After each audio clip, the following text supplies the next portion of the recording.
Calling all football fans in the UK, it's official. GFN Soccer TV has launched on Samsung TV Plus. All the banter, all the news, all the time.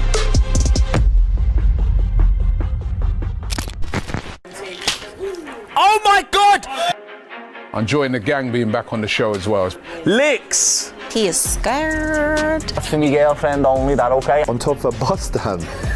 Robbie's a man who's experienced another dancer. Here we go, Robbie whining on a bus stop at Carnival. About me winding up with some girl at a bus stop. Of course, a few hands in me pastime. Little rat. Welcome to Diary Room, where you could lose your life at any moment. I don't want to see you in this building anymore, right? Welcome to Diary Room. Taking place this weekend in Las Vegas. Canelo Alvarez taking on Terence Bud Crawford, pitting two of the best pound-for-pound fighters in the world today. In the last few years, I haven't watched Canelo box and been like, wow, like I used to be. I remember when he was like crowned King Canelo, and I felt that. And I haven't felt that for a long time. When he faced Bivol, he struggled there. You know, he struggled, and Bivol's a mover, Crawford's a mover. There's just so many layers to it. But I think the thing about Crawford is, in my opinion, whenever he starts fighting, there might be a couple of rounds in there where I'm like, oh gosh, he's looking a bit troubled. And then, as you say, Pest, like he just turns it round. And I just think Terence Crawford is a once-in-a-lifetime guy. He has what I call that elite ring mentality, that type of refusing to be beaten. Canelo is at the natural weight. He's bigger. I haven't seen Crawford at 160. And prior to interviews, Crawford was saying he can't get to there. I know when you want something badly, you make it happen. Oh man, I want Crawford to win. Champions again. Champions again. Ole, ole. Yo, Big Foo, what are you saying? Mewa. Champions League, you're a champion now, yeah? Hey, listen, I've waited 17 years for one of these babies. I'm gonna milk it for every second. Have you spoken to Coach Cams yet? He ain't picking up my calls. Let me give him a bell. I know he's still sore about that Europa League loss. Alright, cool. No worries, bro. Let me know. Bathe with you. I'm gonna eat with you. I'm gonna sleep with you. You are culture cams. You are powerful. You are...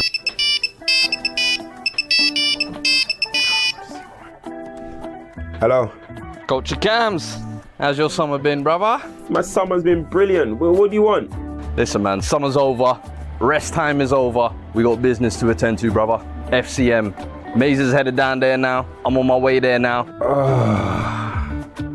Alright, cool. I'ma be there. Let's go. Season 3, we're back. This is FCM on DR Sports, and it's live. Catch all the best shows from your favourite fan channels on GFN Soccer TV, now streaming on Samsung TV Plus. Yes, guys, welcome along to the Fantasy Football Show here on DR Sports. You take Haaland out and suddenly you can do so much. In terms of goals and assists, he's right up there. Alex won't go up against me now because he doesn't even like Trent. Who's going to get the most points in FPL this year? Surely that's too cheap. I am the former world number 307. Yeah. He's just taking the number 7 shirt. To me, that says you are starting every game. Oh, yeah. So, Reece James, best right back in the world.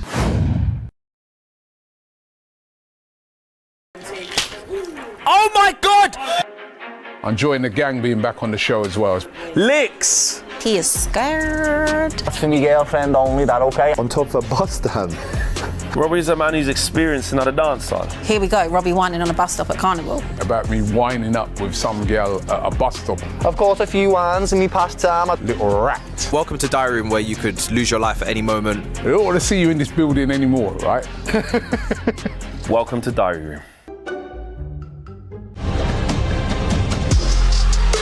GFN Soccer TV, with all your favourite shows in one place, is now live in the UK with Samsung TV Plus.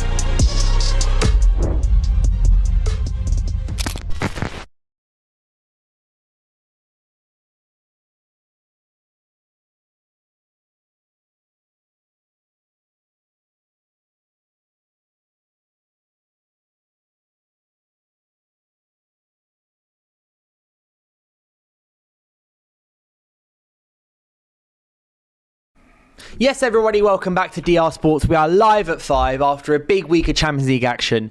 You've got 1 day of rest, 1 day of no football this evening for like the big Premier League teams, and then we're suddenly back in action in the weekend. Premier League is back, match week 5, plenty of games to dive into. Me and Laurie today, we're going to be diving into the weekend's action, what's just gone on Thursday, Marcus Rashford's blinders. We got, who else played? Like Newcastle obviously lost 2-1, and then, what was the other big game? My mind's already blanked. Well, I mean, the two big games concerning British clubs were obviously the Newcastle and the... I was saying, it's lost my mind. Games. The Man City game, that's it. Yeah. See, that game was so dead that it's already gone from my brain. But regardless, my name is Dylan. I'm your host today. And yeah, me and Laurie, as I said, we're going to be going through yesterday's action and then everything that's going on the weekend. I'll give you some statistics. I know there are plenty of stats guys out there. You love your stats. So I've got stats lined up for every single game. Make sure to like, subscribe, get your comments in, your thoughts in on all the score predictions for every single game. Are we right? Are we wrong in our predictions? Roast us in the comments. Do whatever you want. But we're going to start off by talking about my boy, obviously. I'm a United fan. I actually am wearing... This isn't my shirt, but I quite like it. I'm going to talk about my boy, Marcus Rashford, and his first 2 goals for Barcelona. Stunning header, and then even more stunning finish from, 25, 30 yards. It was fantastic. And he, in the second half, pretty much ripped Barcelona to shreds. And you think he's kind of almost finally arrived in Spain. Finally, he's had that big game, and it was a big game as well, back on British screens. Like, obviously Spanish media are watching, British media are watching, all the eyes are on him, and as he did so often at United, once again he's come up with the goals in the big games. Yeah, but personally I'm pleased for him, man, because he's had a bit of a rough time recently. I mean, you can say some of that was self-inflicted, but nevertheless I think it's fair to say he's had a bit of a downturn in his career. Then he got the move to Barca. That seemed to upset a few people. Some people made a few surprisingly off-base comments, I thought. But anyway, he's gone there. I think it's fair to say that he's not had the most auspicious of starts. But to announce yourself the way he did in the Champions League with 2 quality goals like that, away in the Champions League, I think that's really to his credit. And like you said, both goals, amazing goals. I think the thing with Marcus Rashford, and I've seen it so many times at United, is always that he needs a little bit of an arm around him. He needs a little bit of kind of a confidence boost, a good base to jump off. That's what Solskjaer did so well with Rashford. Why Rashford was so good, even playing through injury against Solskjaer, was that he's someone who he's more of a carrot than a stick kind of player. And Rashford, I've been banging on about this for months and months and months. Marcus Rashford is still an incredibly good player, and in my opinion, England's best left winger. So looking forward to the World Cup and all of that, I think Rashford, if he's playing well, not even at his absolute best, but towards his best, he gets in that front 3 alongside Kane and I'd say Saka. That for England, that's an amazing... that is the front 3 that I think Tuchel should be looking at. Tuchel was obviously there at the Newcastle game and watched it happen. And I just think Rashford is still a fantastic player. He just needs the kind of coaching that Hansi Flick is giving him, and it's maybe not what Amorim thought he could give him.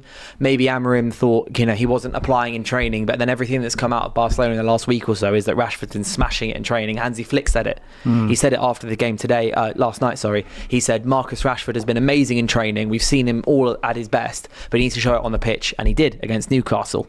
So I don't know what went on behind the scenes at United, but regardless, Rashford now has the absolute perfect scenario and perfect environment to just smash through at Barcelona. And he said last night as well, he said, I want to stay at Barcelona for as long as I can, which I think's fair. He's got a move which, as you mentioned before, some people were saying he doesn't deserve this move. He did nothing at Villa to be able to... He doesn't deserve to sign for Barcelona or whatever, like what Teddy Sheringham was waffling on about a few months ago. But he does. I've always thought the guy is still a fantastic footballer, and he's going to show it again at Barcelona because he has the environment to thrive. No, you mentioned the word environment, which is intuitive, because I was going to use the same words myself, so you kind of stolen my thunder. But of course, you are absolutely right. It's a case of environments. Sometimes with players, they're never going to lose that ability, but it's the environment that they're in, whether you get the best from them or not. I think at United, that project had become stale. He needed to have moved on. He should have moved on a season or two before then. For whatever reason, he didn't. He stayed there too long, and it showed in what happened. Now he's taken on a new project. Listen, he's ready to embrace it. Like I said, he didn't make the best of starts, and people were questioning him.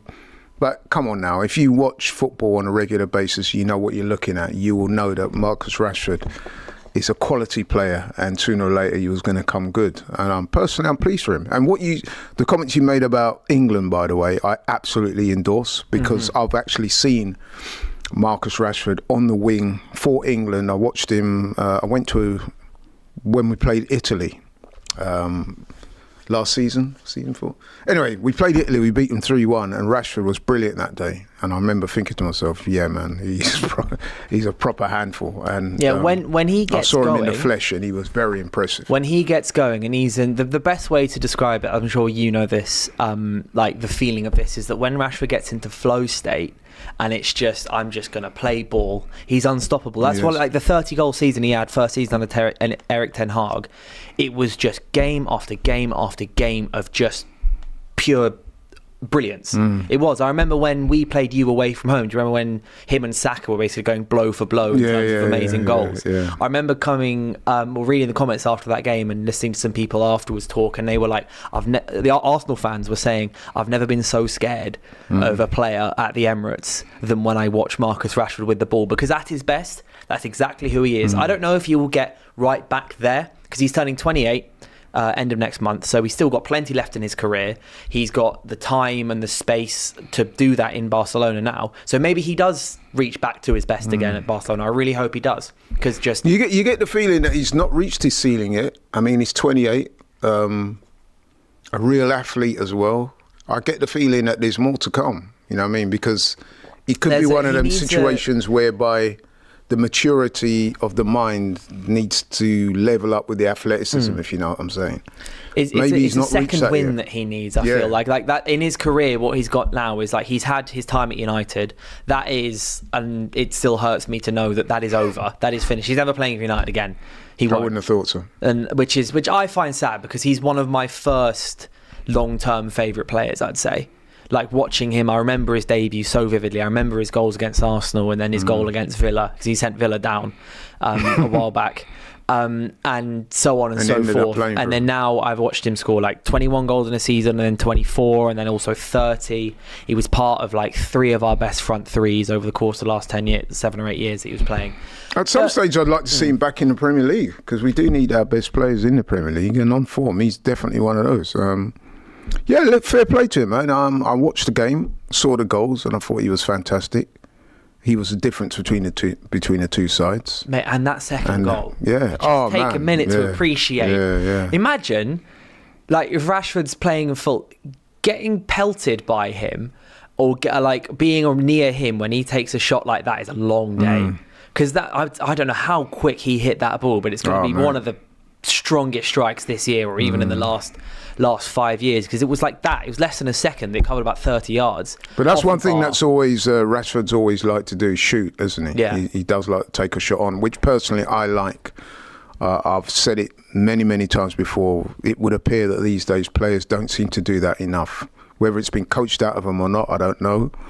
But you don't see a whole lot of players doing what he did yesterday, which is taking the ball on, looking up, bang, and that's proper old school, isn't it? Yeah. It's like, rather than like creating the highest XG chance you can possibly create, just once in a while, if you've got the hammer foot for it, just take a shot, just do it. And I think what you said when we were off here is entirely valid. You said that perhaps if he doesn't get that header, then he may not have had the confidence to take that shot. Once he scored that header, he then obviously scored the second goal. But he was also, because what Rashford, one of his most underrated abilities, I think, always is this. He's got this cross-field pass, which he hits like a free kick. But it's so many times at United, it was like, it's really quick, really long, and it's very dead, like it's a dead arrow pass. And it works so many times for us, and he was doing it for Barcelona. And I was watching on Twitter, I was on my phone looking at some Barcelona fans commenting, and they were like, where's this come from? Didn't know he had that in his locker, but this is what I'm saying. Once he gets a bit of confidence, it's what he needs. He's definitely a confidence player. Yeah, you can maybe go on his mentality is too soft, blah, blah, blah. Like, look at Wayne Rooney. Wayne Rooney was at his best when Sir Alex Ferguson was just berating him all the time. But yes, potentially maybe. It maybe show a little kink in his mentality. But Hansi Flick's recognised that and gone, realistically, if I do cater to this and give him the confidence, I'm going to get an incredible winger. And hey ho. Yeah, well, what you allude to there is absolutely right. Footballers are not a monolith. You're going to get some players who mentally are not. I mean, I wouldn't say by any stretch of the imagination that Rashford mentally is as strong as a Wayne Rooney, but then very few players are. Yeah. But like you said, if you get a manager that shows belief in him, puts the arm around him, imbues him with confidence, creates the environment in which you get the best out of him, invariably he's going to perform. So yeah, well done to Marcus Rashford. Yeah, I mean, you mentioned there about wanting England's best players to play in the Premier League. Shark Online does say, I think if you want to bring it home, it isn't too bad that there are more players playing for Barca/Real Madrid now. Like, it may be better because there's been a critique of England in previous times that all the players have only ever played in the Premier League, so they're not used too much to leagues outside of England, and so maybe are a little less tactically flexible. Because obviously when you're playing in Italy, it's a different style. When you're playing in Spain or France, etc., and Germany, it's a different style.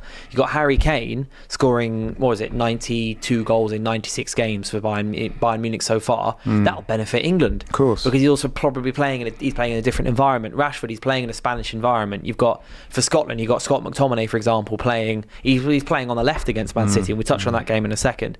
But he's basically playing as a left winger at points and an attacking player, and that'll benefit Scotland in that they're experiencing different environments, which then you bring in, means that your national teams have much more experience. And let's be honest as well, players will become more rounded for the benefit of their experiences, playing in different environments, different cultures, learning different languages, embracing new systems and ways of playing. It can only help them, to be honest, even though I said what I said about it's good to see players in the Premier League. But yeah, that is an advantage of these players going abroad. I'm pretty sure you speak to these guys that have gone abroad, Harry Kane, Conor Gallagher, all of them will say to you that it's made them a better player ultimately. Yeah, Conor Gallagher, another very good shout. We've also had, as I just mentioned, Man City beat. Man City beat Napoli 2-0. Obviously, a highly anticipated game. I was yesterday on the show. I was saying I was really looking forward to that game. And then the red card came in 20 minutes. A correct decision, red card. Unlucky, not unlucky in the way that he was this close to it being an amazing tackle, but then got sent off. See, the thing is, unless you get that right, the timing. That's the risk. That's the risk, especially against someone like Erling Haaland. Then Kevin De Bruyne came off after 20 minutes. He's a bit like, okay, Antonio Conte is just going to sit there now. It unfortunately didn't progress into the game I hoped it would have. But 2-0 win for Man City. That's back-to-back clean sheets for them. 5 goals in 2 games. And puts them, especially Phil Foden, second game score in a row, in good stead ahead of playing Arsenal. Yep. That's fine with me. I have no problem with that. That just means that when we beat them on Sunday, there's no excuses. No, but I mean, on a serious note, the game as a spectacle was obviously lost a bit of its lustre with the sending off, which was a correct decision. But yeah, City, for them, that was a good win. Yeah, I think, it's just kind of 2-0, no goals conceded, Haaland scores again. They had a dodgy start, and they've, in the international break, they seem to have been bouncing back, and obviously Arsenal will be the biggest test they've got so far this season after losing to Spurs, losing to Brighton, and then beating United, beating Napoli. But I can see you in the comments, don't worry, we are about to get on to the actual Premier League preview. So let's cover some of the games from last night. But first game up is Liverpool versus Everton at Anfield. 12:30 kickoff. And the one thing I'm going to say on this game, never back the early kickoff. So I'm a bit worried about captaining Mo Salah in FPL for this, just because never back the early kickoff. But a couple stats for you guys is Liverpool have lost just one of their last 28 home games against Everton in all competitions, 117, drawn 10, winning each their last 4 in a row since a 2-0 defeat in February 2021. Only from February 1933 to January 1937 have the Reds ever won 5 straight home matches against the Toffees. I think that could be about to be debunked, because I can see Liverpool winning this and winning. They're very strong, aren't they? Yeah. I mean, dare I say it, the way I see this game packing is that Liverpool will have by far the majority of the possession. It'll be wave after wave of Liverpool attacks. Everton will try and be resolute and hit them on the counter with Grealish and one or two others. But ultimately, I just think Liverpool will be too good. I could see Liverpool winning by a couple of clear goals. 2-0, it's a very 3-0 one-sided derby at the moment, isn't it? Yeah, Derby I at the mean, minute. like I said, Everton will try and be resolute. They'll stick to their principles. But ultimately, I just think Liverpool will be far too strong. Could actually see Isak scoring in this game, actually. That would be a big introduction as well. I said yesterday, I don't think Isak, well, I'll be surprised if he starts. I still think he'll go with Ekitike because Isak played quite a number of minutes against Atletico Madrid on Wednesday. So you'd think maybe he's fit, but maybe not completely fully fit. And then Ekitike on the bench might come back in the Premier League, and then Slot will then assess it from there. Well, Slot has the luxury of that, doesn't he? Yeah, you just pick between two incredibly good strikers. He did say, I saw a quote from his press conference where he said that Isak is feeling the effects of the debut he made the other day in the Champions League, where he played 60 plus minutes. So if we take that to its logical conclusion, that would seem to indicate that Isak won't start. But I'm pretty sure he will come on at some stage, which could spell trouble for Everton, because you imagine if you've been worn down by a constant wave of red shirt attacks, and then the 60th, 65th, 70th minute along comes Isak. Off the bench. It's you know still what I mean? 0-0 or 1-0. Fresh as a daisy, you're thinking, wow. I mean, Liverpool have shown themselves to be a little sloppy at times, especially when they go ahead against Newcastle, against Atletico Madrid, and a couple other games. They've been in front, and then they've conceded late goals, especially in the second half when they might be sitting off a little bit more and being comfortable with their 2-0 lead, and then something does slip, but they've always then fought back. But there is still scope, I think, Everton to try and do something here. I mean, they've won just one of their last 29 Premier League games against Liverpool, and have failed to score in 5 of their last 7. So, but Everton are also, I think, in the best position they've been in the last 5 years anyway. They've got Grealish, who's won just one Player of the Month. Yeah. And a couple of other players who are just starting to probably get to grips and everything. Yeah, they've made a decent start. There's scope for Everton here, but I think David Moyes might play in a more of a kind of an advanced Burnley, if that makes sense. Like the way Burnley did it, but realistically with more quality in attack. Yeah, exactly. I mean, as I said previously, I expect Liverpool to enjoy the vast majority of the possession. I look at that game and I see wave after wave of Liverpool attacks with Everton trying to hold firm. But I think once Liverpool get that first goal, which inevitably I think they will, then I think they'll go on to win quite comfortably. That's how I see the game going. I mean, we know it's Premier League football. What's your score prediction for that game? Liverpool 2, Everton 0. But I could see them getting more. I'm thinking 3-1. Yeah. I think Everton will score. They've looked good this season. They look resolute. I'm not sure if they will look strong. Score, But I'm definitely going for a Liverpool win. I'm going 2-0. Next game up, we got there's many 3 p.m. kickoffs on tomorrow. Next game is the 2 teams so far that have beaten Man City. It's Brighton versus Spurs. So Thomas Frank's had an incredibly impressive start to the season. Where is that game? Who's at home? It's in Brighton. Right. Okay. So Thomas Frank's Spurs, 5 games, 5 wins, 4 clean sheets. It could not be more opposite to what Tottenham were doing. It's the absolute mirror image of what Spurs were doing last season. But obviously with Spurs last season, they were crazy. Brighton completed a league double over Tottenham last season, the only time they've ever won back-to-back league meetings with Spurs. Spurs have lost away to Brighton in both of the last 2 league seasons, but have never lost in 3 games in a row visiting Brighton. So potentially there could be a couple themes going on here, but I think Thomas Frank, if he continues the way that they're going so far, I think Thomas Frank can put a further statement down, because he's been so good with them. But also Frank's never had to manage a team after a European tie. It was at home, which is very it's a lot easier to obviously manage post-European tie if it's a home game versus an away game, so you don't have to fly there and back and everything. He's got time to prepare. But it's a new territory for Frank, having to manage domestic and European competition. I mean, I'm looking at Brighton's form this season. It's been a bit up and down. Okay, they had the win against City, but but then they've also had a draw and 2 losses. So they've not been at their best this season. Obviously, they've done well against Tottenham in recent years, so that will give them some confidence. But you know what? This game kind of has draw written all over I it. realised I was just going through that. I forgot that Spurs lost to Bournemouth. That's my bad. That is, they've obviously, so Frank's had 1 loss. It was at home against Bournemouth. Right. That's my bad. Yeah, but with regards to Brighton, like I said, they've it's been a bit mixed, isn't it, to say the least. I mean, they drew with Fulham, lost to Everton, beat Man City, lost to Bournemouth. And here they are against Tottenham, a team that they've enjoyed success against in recent years.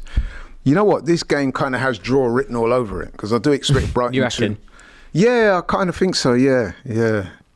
I think Spurs are strong. They are strong, I really think but they're Brighton strong. at home, when they're on it, they are capable of some good stuff. And they will go into this game with a reasonable level of confidence, given that it's Spurs who they've beaten. I think Brighton over are the suffering from Beliebers so far having not a great season. Don't know if that's to do with transfer speculation here or there, but Beliebers looked a little below par so far this season. So I think that's been a big loss for Hertzler so far. But I think Hertzler's, the fact that he came in at Brighton, he's obviously such a young manager, and he came from Germany, kind of almost from nowhere in Germany, kind of just appeared in the Premier League. Yeah. I think he's slotted in fairly seamlessly. There's never at any point been like why did Brighton hire a 31, 32-year-old manager? Someone who's obviously like 5-6 years younger than James Milner. I think a lot of credit, I think, must go to Hertzler for how he's operated in his first and now coming into his second season with Brighton. Yes. But if you're looking at their results this season, as I said, it's been a bit hit and miss, but I'm noticing they've not lost at home this season. Brighton have always been strong at home. Yeah, so Under that's Chris why I'm Hughes, saying Graham Potter, generally. Sorry, was it Chris Hughes? Is that his name? Chris Hughton. Chris Hughton. Sorry, that's it. Yeah. Generally, they've been in the Premier League quite strong at home. Yeah. Like it's always been the Amex has always been seemed to be, for the most part, a very, very good base for them. Yeah, they're one of those clubs where they're not a big club, but when clubs come to their town, they do raise their levels. Yeah, like I said, they've not been beaten at home this season, even though some of the results have not been great. They would have been disappointed to lose convincingly to Everton. I saw some of that game. They weren't at their best. But then in their next game, they go and beat Man City. Then they go and lose to Bournemouth. So they'll be looking to put that right this week. They'll be thinking, I'm pretty sure Hertzler and the guys at Brighton will be thinking, they can get a result against Tottenham. They will be confident because, like I said, they've beaten them in recent years. They've not lost at home so far this season. They beat Man City at their home ground a couple of weeks ago. So there will be some confidence there. And I think that on balance, I would bet on a draw. Not that I'm a betting man. 2-2 high-scoring draw. Yeah, I'd go 2-2. I reckon 2-2 or 2-1 Spurs is what. Desmond? Where I'm going. Why not? Yeah, it depends how much Brighton decide to approach the game. You know, are they going to kind of sit there and try and stave off Spurs, or are they going to try and? No, I think they'll try and. I think they'll be on the front. Next game, we got Burnley versus Nottingham Forest.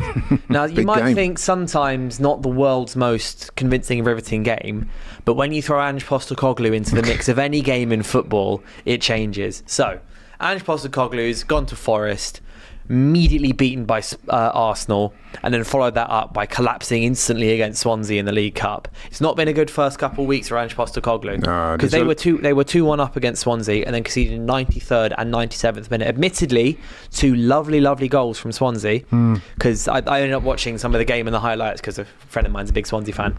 But Ange Postecoglou, 2 games, 2 losses, not looking good for him so far. But Burnley away could provide a perfect chance for him to try and finally grab his first points on the board. But at the same time, Burnley were resolute as you possibly can be against Liverpool up until the 97th minute.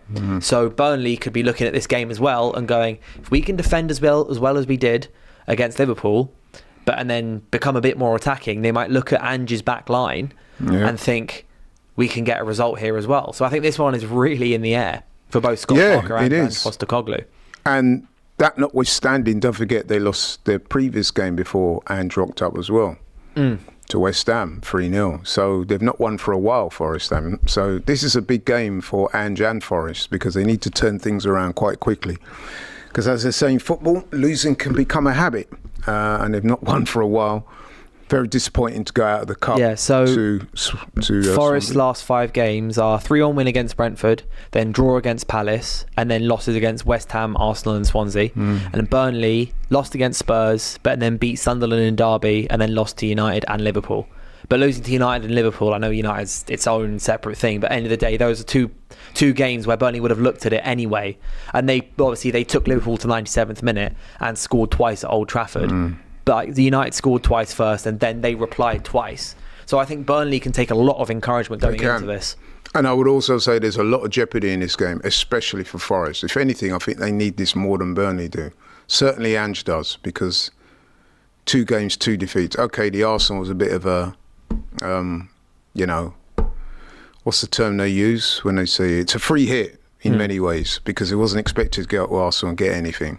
But then to go out against Swansea, and like I said, you back to and back especially defeats the manner they did as well. Yeah, exactly. So completely bottling it. 100%. So you need something from this game. Forest fans, without feeling snobbish, they'll be thinking they can go to Burnley and get something.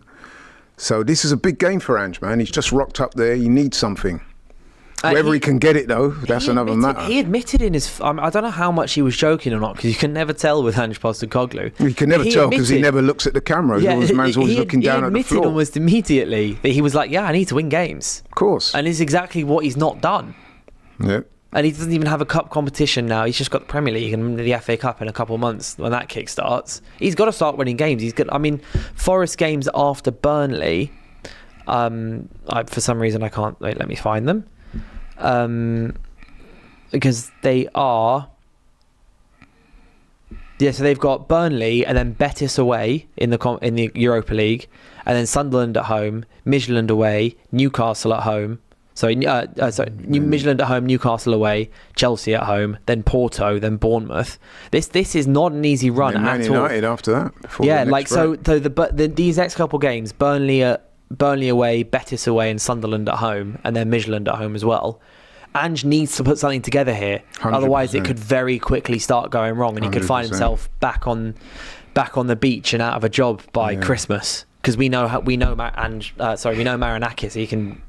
The one thing I would say is that apparently him and Marinakis have a very good relationship. So it could be that Marinakis might buy.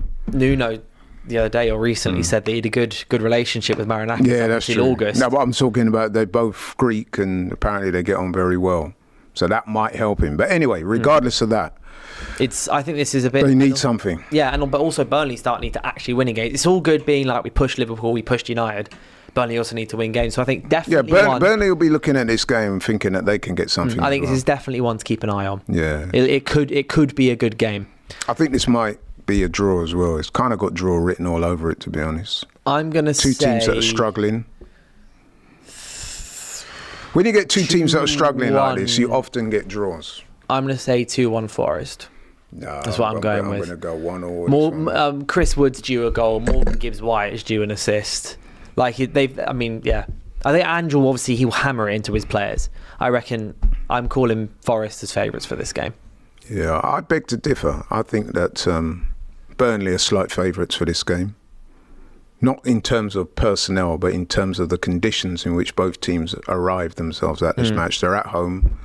Burnley are quite good defensively. And I think that they can get a draw out of this game. I'm going 1-1. 1-0. There's another manager, obviously, in the Premier League who needs wins, and it's Graham Potter. Graham Potter is, obviously, he beat Forest, which is massive for him. I'll tell you what, had he not beaten Forest, it's very arguable as to whether he'd still be there. I don't think he'd still be here, but they're hosting Crystal Palace, back at home at the Boleyn. But I've seen some of the videos coming out of the, London Stadium. London Stadium. Have you been there, by the way? London Stadium? Yeah, I have actually. What did you think? Great for concerts. I've seen a couple gigs there, and I went to watch the Sidemen charity match. Have you not been to a football game? Not been to. Because I've been there a couple of times following Arsenal. But I can't. To be fair, I was for the Sidemen charity match. I was third row. From the front, I was still I still felt a million miles away. Yeah, and there was a reason why I asked you that, because of all the grounds I've been to in the Premier League, I would say that West Ham is one of the most soulless atmospheres in the whole of the Premier League. It's just the ground is too big. But to be fair, when we've gone there as Arsenal, the ground's always been full. right? And the fans have tried to create an atmosphere, especially because there's a couple of times I've gone there and they've actually beaten us in the League Cup and so forth. But one thing you do notice straight away is it's a very soulless atmosphere in there. You got the big running track and, you know what I mean? It's just not, compared to what West Ham was. It doesn't work. It doesn't work. And that's a part of the problem for them, because they used to rely on that atmosphere, didn't they, back in the day? It was very classically, it was a 12th man thing. Yeah, they could as it intimidate is you. for Newcastle, how it is for Liverpool. So they've lost at the that. moment. Okay, it was a bit of a... They got the ground pretty much free, didn't they, after the Olympics? Yeah, because they've leased it for 99 years, I remember. So financially, it worked out well for them. But in terms of... but you can argue financially long term it might not work out for them, because if they keep going down, they end up getting relegated.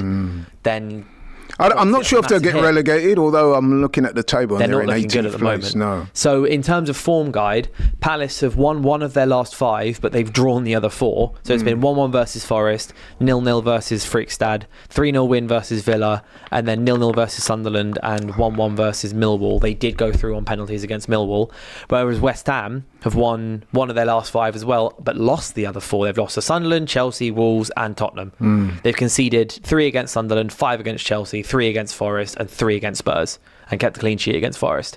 So they've kept 1 clean sheet and then just absolutely shipped goals after that. But they're at home. Crystal Palace do have a few men out.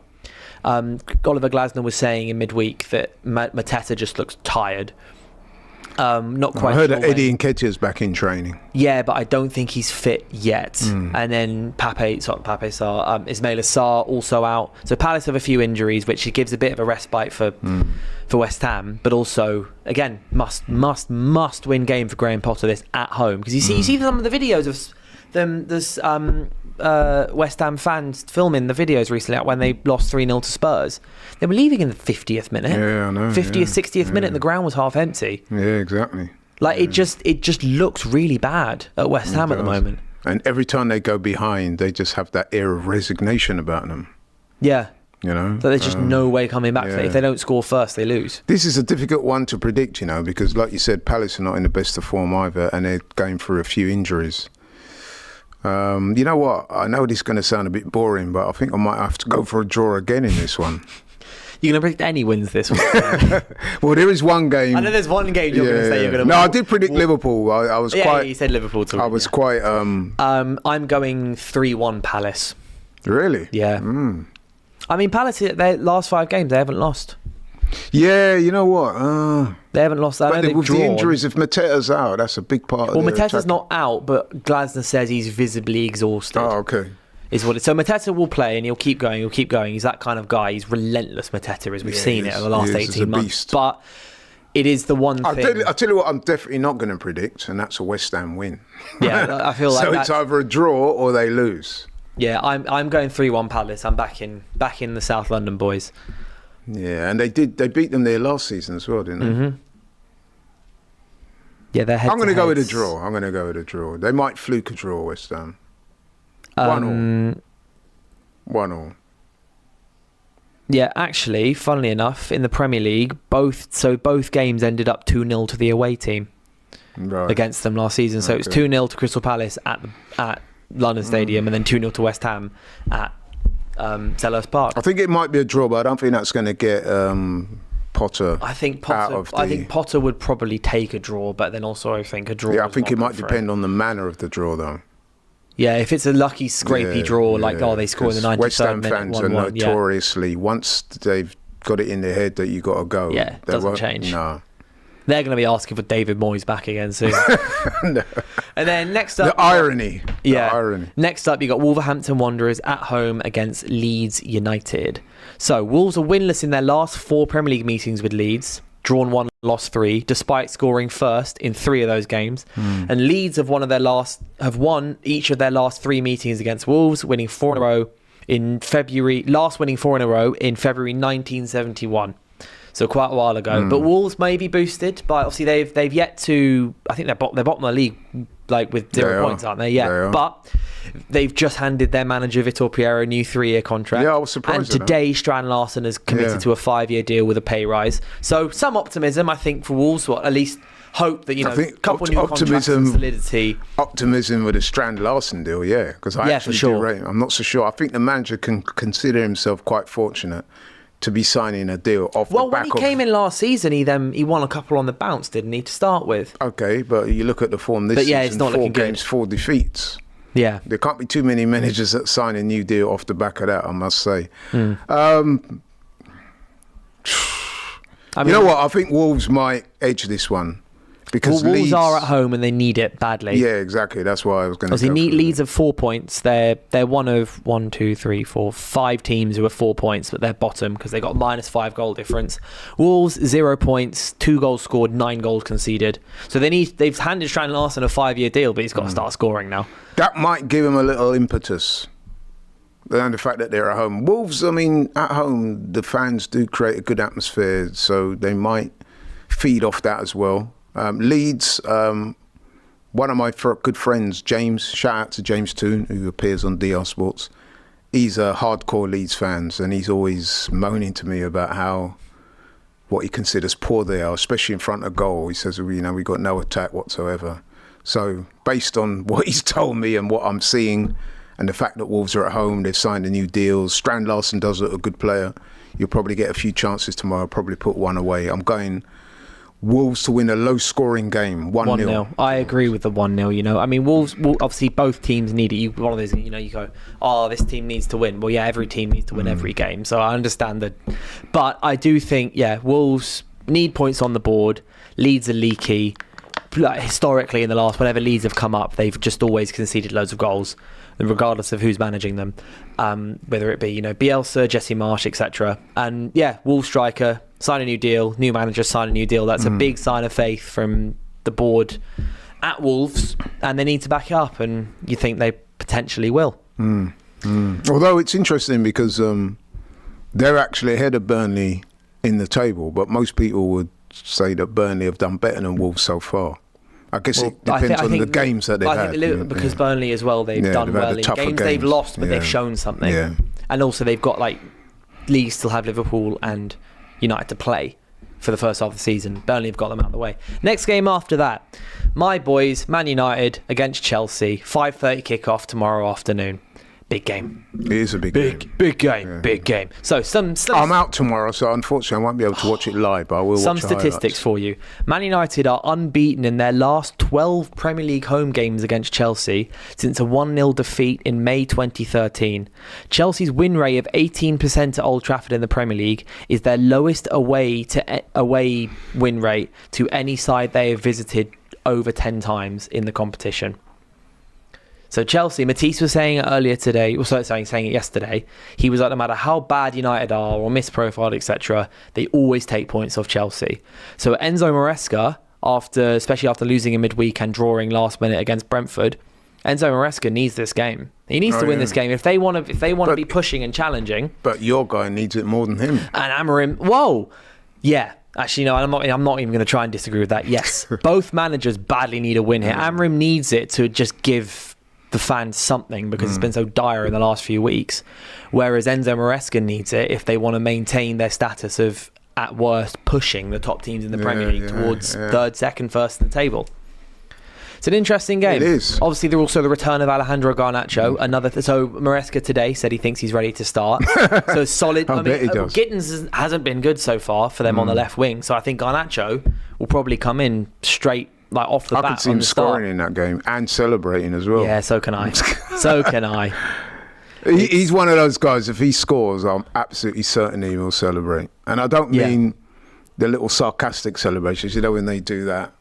He'll be in your face. He's gonna give it knee the big standing there, knee sliding, sitting on the thing. Have you seen the video of Bruno Guimaraes, and he does 10 celebrations in one celebration? He's doing there, he's doing this, he's doing that, he's doing this, he's doing that. Garnacho smacking out everything he can. The one thing I hope he doesn't do if he scores is the Ronaldo suit. That's the one thing I've always found that a bit corny when I see players doing that. I don't mind. He's got that is Ronaldo's hero. Yeah, but get your own, man. But anyway, to go back to the celebrations, Yeah, this is a funny one because United have this funny habit of as soon as you think that's it, they're toast. They'll pop up with a performance and a result that you think, maybe there is something, maybe there is some light way at the end of the tunnel for United. This could be one of those games where they do surprise people, a bit like they did when they played us. And I've got to be honest, when you played City, you actually started that game quite well. First 20 minutes or so. We've done that most games this season. We come out the blocks well, don't score in the first 15 minutes, and then we suddenly go, and then concede. Someone lapsed in concentration. I want to see changes in this game. For me, for United, I want to see changes. I want to see Sen Lemons in goal because Alto Bayindir hasn't given me anything to show me that he should be staying. Like, we may as well try out the new bloke. Well, why buy a keeper and you're not going to use him? So, yeah, exactly. I think he will. I'd be surprised if he doesn't, but also I can see Amorim doing it. Because he'll go, we need consistency, blah, blah, blah. But also, it's a big game, obviously, to throw someone in for your debut. But, if you're a United player, to a certain extent, I understood not playing him against City, but this game, he's got to play. Yeah. I want to see Luke Shaw out the team. I want to see Aidan Heaven start at left centre-back, or Lenny Yoro at left centre-back, with then Maswari coming in at right centre-back. The injury news for this game is that Mason Mount and Matheus Cunha will be in the squad. No news yet, obviously, on if they're going to start or not. I assume Cunha will start, and we'll finally see Cunha, Šeško and Mbeumo start as a front three, which does mean Bruno Fernandes will play deeper, and then means Kobbie Mainoo might be on the bench. And then there's obviously the Kobbie Mainoo thing is obviously such a big story, but I want to see changes. I want to see... Do you think the manager will do that now? Well, he will have. If Cunha's fit to start, he has to play Cunha. Oh yeah, he will. Yeah. And I think and as a consequence, it will mean Mainoo's dropped, which is infuriating because I don't understand why Mainoo would need to be dropped and then Casemiro or Ugarte play over him. But that is something I could talk about 45 minutes, which I won't do. You know what? As I'm thinking out loud here, I might be inclined to go for a Man United win, simply because Chelsea, they can blow hot and cold. I've said it a billion times in the last few days and the last year, is it's such a good game for us to kick off a good run. You've got Chelsea at home, Brentford away, Sunderland at home, our next three games. Amorim, after 30 attempts, is yet to win back-to-back games in the Premier League. And you look at this run and go, come on, man, just do it. Win back-to-back Premier League games for once in your life before you get sacked. And the Chelsea, Brentford, Sunderland, and then the international break is such a good way to action. Sorry, I'm hiccuping all over the place here. It's actually such a good game to go through it. But as Courageous Dog has said here, United versus Chelsea has boring drab draw written all over it. I kind of agree. I can see a good start, and then it ends up being one. They'll score first, we equalise, Bruno Fernandes penalty, or Mbeumo will scuff something in or something. I reckon if Cunha plays and he links up with Mbeumo, I think that might give you the spark you need to overcome Chelsea in this game. I think it's got 1-1 or 2-2 draw on it, realistically. I've predicted a few draws already, so it necessitates me going against the grain. I'm going to go for a Man United win. I think they'll just eke it out 2-1. 2-1. Interesting. And I reckon the return of Cunha could be vital. Oh, it's so big for us. He's the guy we missed against City. Because Mbeumo, to be fair, he's looking sharp. And Mbeumo is fantastic. I love the guy. I think he's amazing. But Cunha is the kind of guy, I think more than Mbeumo, that makes defenders worry for an entire 90-minute spell. Like, it's one of the things, like, if you put 2 or 3 men on Mbeumo, you can kind of manage him. If we had Cunha against City, that entire City team shifts back 5 feet. The entire 90 minutes, because you never know what he's going to do. So against Arsenal, Cunha only had 35 touches. But you'd look at it and go, that guy was phenomenal. He only touched the ball every 3 or 4 minutes. And he was amazing. And that was immediately off the back Premier League debut. Against City, it was like Mbeumo versus Man United. It's exactly what we missed against City, and I think Cunha coming back in, as much as I love Mbeumo and think Mbeumo will end up getting more goals and assists, it's Cunha who has a presence that can make any centre back, any defensive line panic. So if you know what, I'm going to go with a United win, but I will say this: I'm almost certain that Garnacho's going to score in this game. He's just, and if he does, like I said, it'll be interesting to see what he does next. It'd be interesting to see as well what kind of reception he gets. You know, when the team sheet's read out, if he's getting heckled and booed. I'm sure he will. What would you do if you were there? What would I do if I were there? Just act nonchalant and pretend pretend that I don't care. I don't know. The way him wearing the Rashford shirt, that wasn't a good look. I'm not a booing person, but I'd probably just be like, I'd be pissed off the fact just seeing him. Yeah, I would imagine the reception is not going to be very good. I mean, moving on. The Villa shirt, the Rashford stuff. The Villa shirt's a whole man. Yeah, but we got another London derby this weekend, second one. Fulham versus Brentford. So I don't know about you, but Fulham versus Brentford is a head-to-head. There we go. Why is there live reporting on? There we go. Head-to-head. Brentford have kind of surprised me this season so far. I thought they've looked more solid than I thought they would be. So they've got beat Villa and beat Bournemouth, and then lost to Sunderland 2-1, and then drew to Chelsea, and then drew to Villa in the League Cup, and then beat them on penalties. I think, considering they've lost Wissa, they lost Mbume, they lost Christian Nagel, as he wants to be called apparently, Christian Norgard. They've been kind of solid. They obviously got that. And of course they lost their manager, which of course, and they lost Thomas Frank. They've looked a bit better than I thought. I was saying that they're one of their teams. I was like, they're down already. They're gone. But their set-piece manager, ex-set-piece coach, now manager, has seemingly got them stable. But then at the same time, Fulham, they drew against Brighton, drew against United. Yeah. Then they beat Bristol City, lost to Spurs, and then beat Leeds. Their last game being a 1-0 win against Leeds. So Fulham at home, they've looked solid under Marco Silva. Marco Silva reportedly one of the managers that would be considered by United should Amram get sacked. It's a bit of an even game. Obviously, being at a London, I edge Fulham in this one simply because they're at home.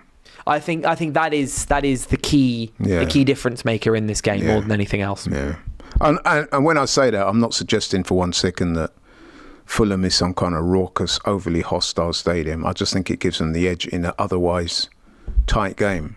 I'm going Fulham on this one. Fulham 2-1. 2-1. Yeah. A lot of close score predictions this weekend. Yeah, I think that's the nature of the Premier League these days. Fulham have scored 3 goals this season to Brentford's 5 in the league. And they've not scored more than 1 goal a game, but they've scored at least one goal in 3 of their 4 Premier League games. Well, they've scored exactly 1 goal in 3 of their 4 Premier League games, not at least.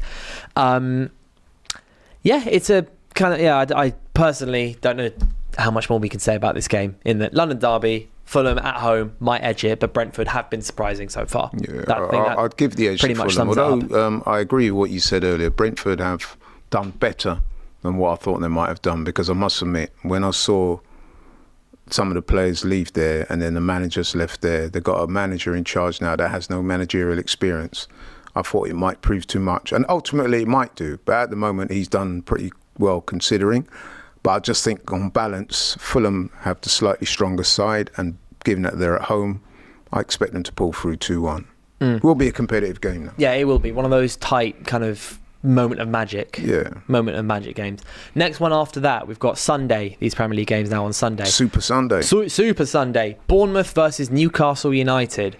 Now this I actually think is an interesting game, because Bournemouth, they've actually done quite well in the Premier League. They lost to Liverpool opening day, but we saw Semenyo just kind of put the team on his back and score 2 awesome goals against Liverpool. They then beat Wolves at home 1-0. They lost to Brentford in the League Cup 2-0, but then they've come back, they beat Spurs, and then they beat Brighton. We were no easy teams to beat. Like we said before, there are 2 teams who have beaten Man City so far this season. Bournemouth away against Spurs, beat them 1-0, and then at home against Brighton. And this is then at home against Newcastle, who just lost at St James's Park against Barcelona. Anthony Gordon's obviously, I don't think, available for this fixture. So I think it's the 3rd of his 3-match ban from the Liverpool red card. So I think he won't be around. But Walter Marder scored in his opening game on his debut.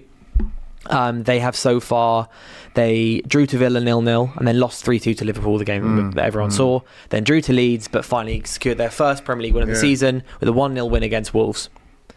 So I think Bournemouth pitched 2 of the best young managers in the Premier League against each other. That's very true. I think Bournemouth have a very good shout here of putting a bit of a stamp down. Iraola stamp down at Newcastle at home. Because I think Newcastle, they've looked shaky at points. I think they have looked shaky. Obviously, when they lost to Barcelona, they still got a goal. And when you concede a goal like Rashford's, you can't really blame a club or anyone, defensive line or anything. Maybe Dan Burn clearing it to Rashford before the goal. Can't really say much. But they did score. Anthony Gordon did score. But I'm backing Bournemouth this game. Also the return of Eddie Howe to Bournemouth, isn't it? It is. Well, a number of years after he left. Yeah, but even it's highly regarded down there. Oh yeah, Still, he brought them from League Two all the way up to the Premier League. Yeah, but I do think. I mean, I personally, I love Semenyo. I think he's awesome player. Oh, he is. He's the next in line of the 60 to 70 million pound Premier League wingers. You know how we've got that line of like the attackers. We've got João Pedro, Cunha, and Bumo, etc. He's just next in the line. They did very well to tie him down. Yeah, they did really well. But I think they've agreed that he'll go next. I'm just speculating here, but I think he'll probably go next summer. They might agree of like a 65 million-ish. Yeah, well, like they did well to tie him down because obviously they got him this season. And then if and when he eventually does go, then that new deal will ensure that there's a good financial package here for the club. In terms of the game, this is a difficult one to predict, because Newcastle are defensively quite solid. And they've got very good midfield that doesn't give much away. I mean, yeah, they have kept 3 clean sheets in their 4 games, conceding 3 goals to Liverpool. Can I predict a draw another so 3 one? and 5. I'm backing Bournemouth this game. I think it's a bit of a wild card, but I'm going to back Bournemouth 2-0. Yeah. You know what? I'm going to go for a draw in this game as well. Yet another draw from Laurie. Yeah, 1-1. For example, Bournemouth has scored 6 goals this season in the Premier League compared to Newcastle's 3. Yeah, but I just think Iraola, direct, quick, fast football. Got Semenyo there. No, I don't got see Justin Bournemouth Kluivert. losing. Got good players. But then I don't see Newcastle losing either. I just think that. And they can hurt you as well on the wings. I mean, last night Alanga's passing and dribbling was really neat. good. I Good mean, stuff how from him. Gordon missed that.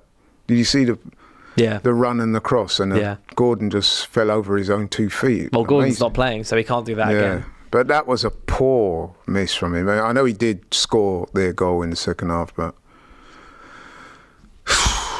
So you guys draw 1-1, 2-2, 4-4? I'm going 1-1. 1-1, low score draw. Next game, penultimate game of the season, penultimate game of the weekend, Sunderland-Aston Villa.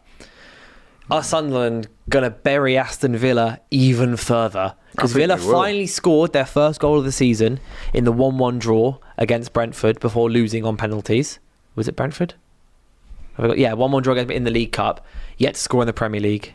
They're looking dire. They're 19th, only 19th, not 20th through goal difference. Yeah, very long. Whereas Sunderland have won goals. 2 games so far in the Premier League. So they've beat West Ham, lost to Burnley, then drew to Huddersfield Town in the League Cup, but went out, I believe, and then beat Brentford and drew to Palace. So only 1 loss in the Premier League so far for Sunderland, whereas Aston Villa are just in a dire state. Aston Villa, they're in a dire state. But Harvey Elliott has scored. They've got Jadon Sancho playing. There are mixed reports on how Sancho did. I didn't watch the game, but some mixed reports on how Jadon Sancho's done so far. But, is this possibly the time for Unai Emery to finally do something? Or... You would like to think so. Not. However, I just think that the energy... Sunderland at home are going to be difficult for anybody this season. They've got a raucous atmosphere there. It's a hostile territory. They're in some good vein of form. Confidence is up. They yet to lose. They're 2 Premier League games at home they've won against Brentford and West Ham, scoring 5 goals over the 2 ties. Exactly. And, they kind of bucked the trend, didn't they? They're one of those clubs that came up that actually spent money. They're making a statement as if to say we want to stay here. Very well. Granit Xhaka, captain. You know what? I'm going for Sunderland in this game, man. I'm going for Sunderland. I think it's going to be a 3-2. I think Villa are suddenly going to start score a couple goals, but just the way they're playing in the atmosphere and everything around Villa just seems a bit dark cloud. Sunderland are one of those places, if you're not in a good vein of form, you don't really want to be going there at this stage of the season when they've still got a vibe. When they're in a good run of form at home at Stadium of Light. On balance, I would say Sunderland to You've win. got Sunderland. And then final game of the season. So I've done the second time. I've done that in 5 minutes. You've left the best till last. Well, the scheduling's left the best till last this weekend. It's Arsenal. But I think everyone would agree that is the Super Sunday game anyway. Yeah, that's the marquee Arsenal game versus Manchester City at the Emirates. Big game. Arsenal have scored 9 goals this season. City have scored 8 goals this season. Both teams vying for the league title. Both teams have won 2-0 in the Champions League this weekend. Arsenal have won 2 of their last 4 meetings with Man City and drawn the other 2, as many as their previous 22 beforehand. Drawn 5, lost 15. The Gunners could win back-to-back Prep League games against the Citizens for the first time in a decade. Well, That would be a beaten big 5-1, statement. yeah, it Yeah. would. Man City have lost both of their last 2 Premier League visits to Arsenal, as many of their previous 14 beforehand. 1-7, drawn 5, lost 2. It's their longest run away to the Gunners since April 2000, and longest losing run away to the Gunners since April 2009, where they lost 4 in a row. So that was 15 years ago. Huge fixture. And the floor's yours, Robbie. How do you feel? Laurie. You see, call me Did I Robbie. say Robbie? Yeah, you did. Yeah. I need But hey, that's coffee, okay. man. That's Sorry, okay. man. Yeah, that's okay. It's the game I've christened the Viking Derby. The Viking Derby. I like that. Do you like that? Haaland versus Gyökeres.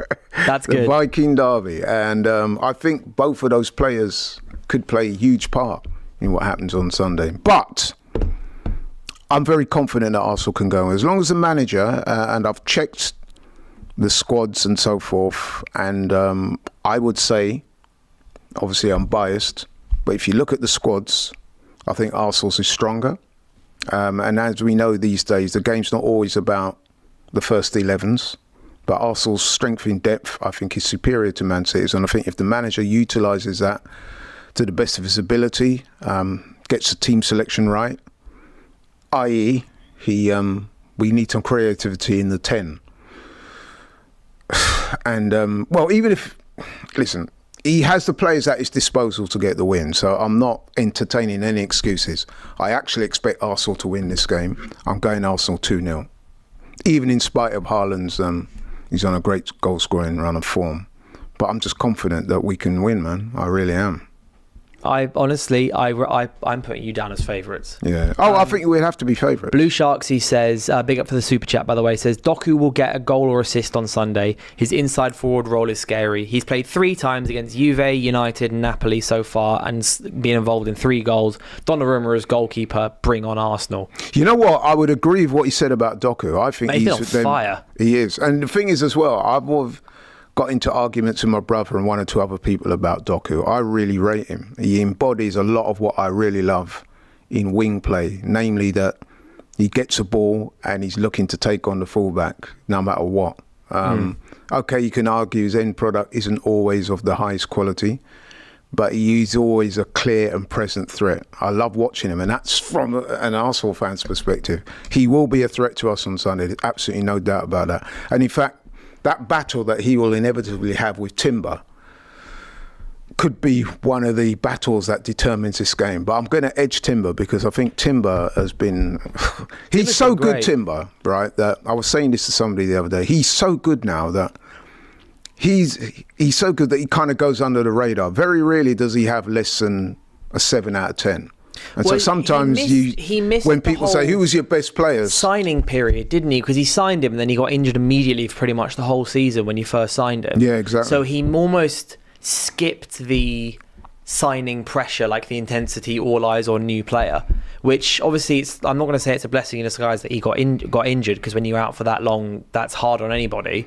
But he's now slotted in and everyone already knows he's an Arsenal player, and that might be why he slipped under the radar a bit, is that he's suddenly back and no one's really thinking about it. That's a testimony to how good he's been. Like I think he's been great. Sometimes when in the immediate aftermath of a game and we're all saying who's played well, sometimes Timber's name is omitted from that list, and then you think, somebody says Timber, you think, yeah, actually he was so good, you know what I mean? So he's been solid. It's like how Mazwari was for us when he first signed in. It's not, no one's going, oh wow, look at this all the time, blah, blah, blah, but he's just quietly putting in a 7 out of 10, 7 out of 10 in defence, progressing the ball, good tackles, decent in the air, just like kind of all round. But yeah, I would say Timber, particularly with the ball at his feet, he's been really good this season. And physically he's a beast, real athlete. I've your whole defensive line is. That's what's put exactly. Where it I've is. very rarely seen Timber come up on the wrong end of a duel. I'm sure there are some, but you know what I mean. But in duels, he's very, very good, very strong, very athletic. Yeah, man, he epitomises that back four, which has been so good for Arsenal, and that's one of the main reasons why I think we'll win. We've got Madueke on the wings as well. He's doing great bits. That'll be another great battle between Madueke and their back four, because I think there's weaknesses there with They are. I mean, like, I could not believe that we didn't score against them. Well, They you don't had look good in defence. in the first half an hour or so, maybe We did. not half We had an hour, chances. first 25 I minutes. think us not scoring against them last weekend was down to just our attacking incompetence. But we had the chances to score, especially in the second half. They switched off. They went 3-0 up and they switched off. Casemiro had a fantastic chance and Boomer had a fantastic chance. Well, they're so scoreable. I think the turning point in that game with you and them was when they scored. I just didn't see you lot coming back into No, it. we just collapsed. It was the confidence it just was drained diabolical. away. I'm almost going 2-1 instantaneous. to Arsenal this game. Yeah. Purely because it's at the Emirates. At the Emirates gives you such a big advantage. You guys are on good form. You've got a big win. 2 days extra rest. I'm all over the place today. 2 days extra rest as well, which I think is a significant. I mean, we had this debate yesterday, but I think that's a big advantage for Arsenal. It is an advantage. I would say it's a massive advantage though, because we're talking about elite athletes, and it's not like we're knee deep into the season, so no players can really complain about tiredness. Not yet. If we're talking about January, February, March, when you know what I mean, you're into that time of the season when the injuries and the cumulative damage kind of, then yeah, fine. Yeah. But not after 4 games. You're not going to tell me players are tired. I need score prediction from you, Laurie. I said 2-0. 2-0. I see Gyökeres scoring and I see Eze scoring. I just hope that the manager. Oh, Eze goal would be fun. He always does well against City as well, by the way. He does. He scores some lovely goals. If the manager is on his game and makes the right team selection, and even if he, say for example, because I want Eze to start in a number 10, but he probably won't. I think if Odegaard's available, which it looks like he might be, I see today the manager said he's not ruling out Odegaard or Saka as starting. Say Odegaard's available and he starts, put Eze as the left-sided 10, right? Or left-sided winger, or whatever it is. Left-sided forward. We have the players in the team to execute the win. The manager's just got to be cognizant and make the changes at the right moment. He's got the squad, so there's no excuses. I'm very confident in what I say, that we have the strongest squad overall. We're at home, like you said. The atmosphere in the ground on Sunday is going to be absolutely turned up. And I think with the energy of that, the form we're in, what it means to the club and the fans and everything, I just can't see us losing. I think we're going to win 2-0. I mean, I'm big time looking forward to it as well. It's going to be a great game. Yeah, another super chat from Ronnie Dodge for me says, Dylan, would you start Cunha? I wouldn't play as sub, and then followed it up by saying, got this funny feeling that Amram will give Shea Lacey his debut soon, hopefully. If Mount and Cunha are both back, I can't see Lacey getting his debut anytime soon, which is unfortunate. I don't know if you have heard of Shea Lacey. I've not heard too much about He's a 18-year-old winger in our academy who's been through a couple of injury issues, but he's proper mint player.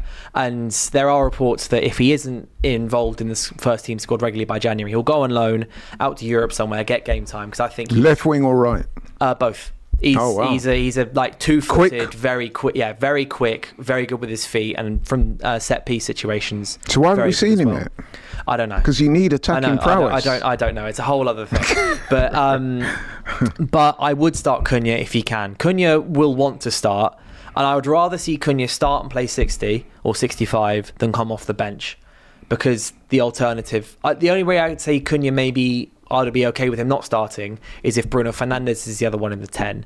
But if it's Ahmad in the 10, left 10 again, I would rather just start Cunha, as long as his hamstring is. Listen, you guys need a spark of inspiration. We need it. Yeah, we need it. And against Chelsea, like, Cunha's built for these games. He did it against for Wolves so many times. When he needed someone to step up, he was that guy. That's what I really hope. But that's pretty much concluded. Our roundup has concluded our roundup for this weekend. A lot of draws predicted around here, but big win for Arsenal, potentially incoming as we need it, man. We need it. I mean, we lost to Liverpool as well. Hopefully I'll be sat here on Monday with a United win, and I'll be finally allowed to sit there and smile for once and not talk about just every other team doing well and me. There's some very good fixtures there. Yes, but yeah, there are some good fixtures this weekend, especially some North London derbies. Obviously, big title race. Merseyside derby. United versus Chelsea, which is always a fun fixture. Hopefully, I'll give Matisse a message after the game. And culminating in what I would say is the biggest game of the weekend. Yeah, it is. It's the biggest game of the weekend, I think, for everyone involved, because it's got implications literally everywhere. But thank you guys so much for watching. I hope you've enjoyed our roundup of this weekend and also talking about the recent Champions League results. Let us know in the comment section, who your team playing this weekend. What do you think the score predictions are? Who's going to win? Who's going to lose? And after the weekend, obviously, we've got a load of shows coming up next week. We've got also FCM on Sunday and the Saturday football show coming straight at 7:30, I believe, on Saturday. So do stay tuned for that. Apart from that, I hope you guys have a great weekend, and I will see you on Monday at 5 p.m. in the studio for Live at 5 to react to all of the weekend's results and all the results coming for the next week. I will see you then. Peace. Yellow cards in a derby. You got to smash into somebody, make things happen. Take someone out. Like I did to Erling's dad. And I look at Real Ferdinand, great defender. Did he win 2 golden boots at night? That will never be done again, can you? How's your relationship with Maranaka? Where did you get a journalism degree, mate? Did you go to AFTV University, mate? I mean, it's absolute. Me and Maranakis, we're really good friends.